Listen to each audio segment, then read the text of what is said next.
Kita tahu bahwa Islam memberikan pedoman yang sangat jelas dalam hal kesehatan.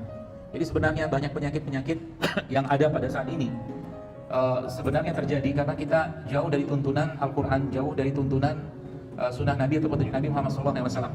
Itu kuncinya. Mau buktinya? Mari kita buktikan. Satu contoh saja. Allah Subhanahu wa taala menyebutkan ya, bahkan dalam surat Asy-Syams, wasyamsi wadhuhaha wal qamari idza talaha wan nahari idza jalla, dan seterusnya. Atau mungkin dalam surat An-Naba, wa ja'alna al-laila libasa, bahwa malam itu Allah jadikan istirahat dan manusia itu mengikuti jam biologisnya alam semesta yang sudah Allah ciptakan ini.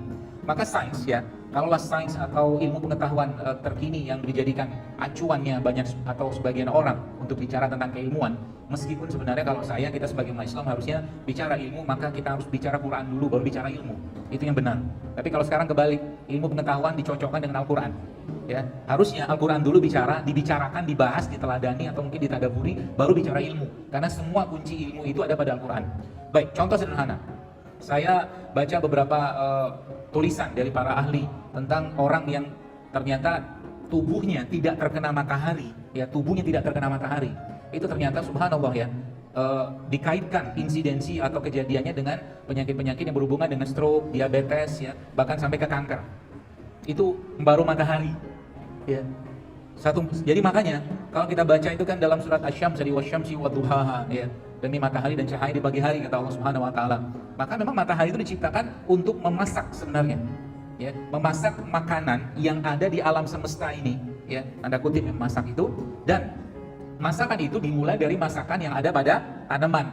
Ya, oksigen salah satu contohnya. Kita tahu bahwa produsen oksigen itu di samping fitoplankton yang ada di lautan, ya, di samudra, itu produsen lain daripada oksigen itu adalah tumbuhan hijau yang mungkin kita pernah kenal dulu, fotosintesis, ya. Jadi ada daun itu, ya, dia dengan bantuan glukosa, dengan ada glukosa, dengan ada cahaya matahari, akhirnya terciptalah oksigen. Ya, makanya tidak heran orang yang tubuhnya mendapatkan oksigen lebih banyak, ya, atau mungkin dia bisa merasakan oksigen setiap harinya, dia menjadi tenang, ya, dia menjadi bahagia hidupnya seperti itu. Ya, beda dengan orang yang hidupnya jauh dari matahari, jauh dari oksigen yang alam. Ya, itu satu contoh saja. Ya, apalagi contoh yang lain. Tadi saya sebutkan bahwa ada kalimat yang saya sampaikan dalam Al-Quran, wa ja'alna al-laila libasa. Allah berfirman, dan kami jadikan malam itu sebagai istirahat.